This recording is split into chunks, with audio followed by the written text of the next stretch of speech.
Have you thought about flipping houses for a living and just thought, the homes under the hammer style work, but just thought, I just don't have enough cash to take on, you're gonna need a lot of cash for the build, for the purchase. This video is just for you. I give you all the tools to equip yourself and to be able to undertake a flip with under 10 grand. Stay tuned.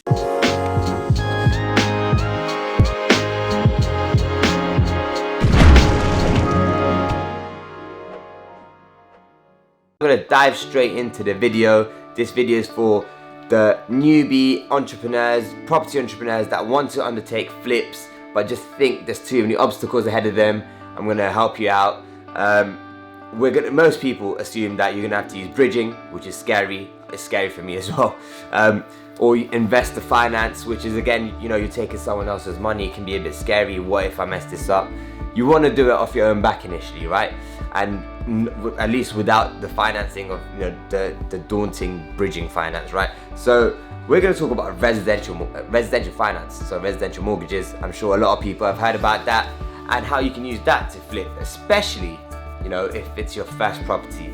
Say you're 20 odd, still don't own your own property. This is going to be very helpful for you, especially again with the new 5% mortgages out, and with the stamp duty holiday.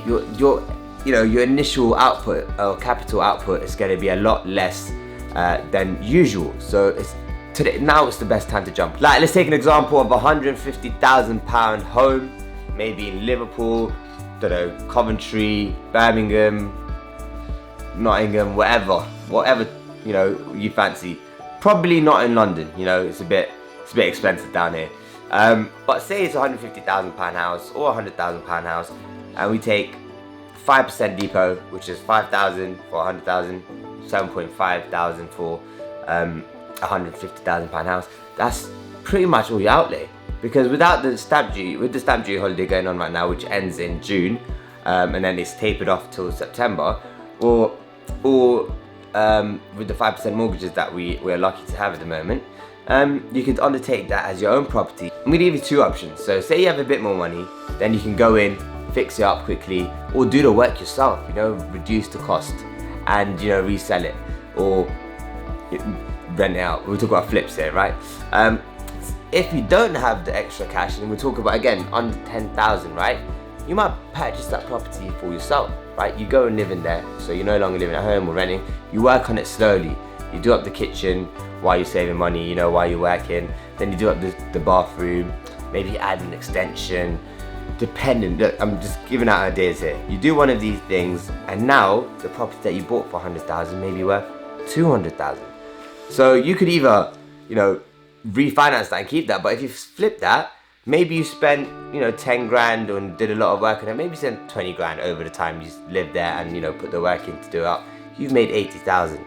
It's hard to save 80,000 over 1-2 years, but when you do something like this, then you've made it quickly.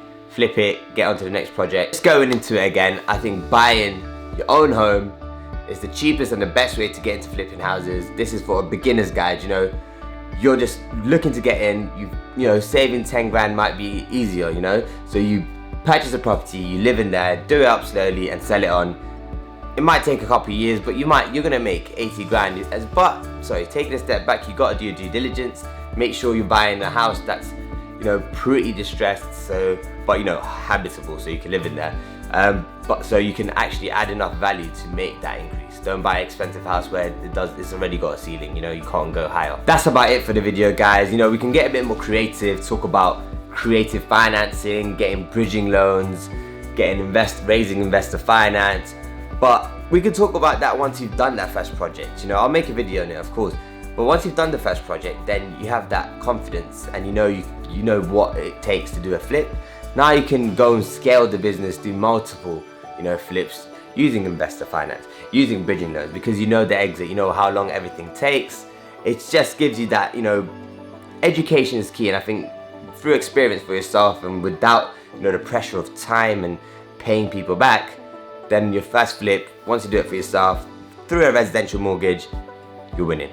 That's it for the video. If you do want to learn more, check out my channel. I've also put a link to a video somewhere here So check that video out. I go into a lot of depth in finance, so you know, if you're going to the next level and you're looking to finance these projects, check that section out. Then I got top tips on, you know, when you're getting into property.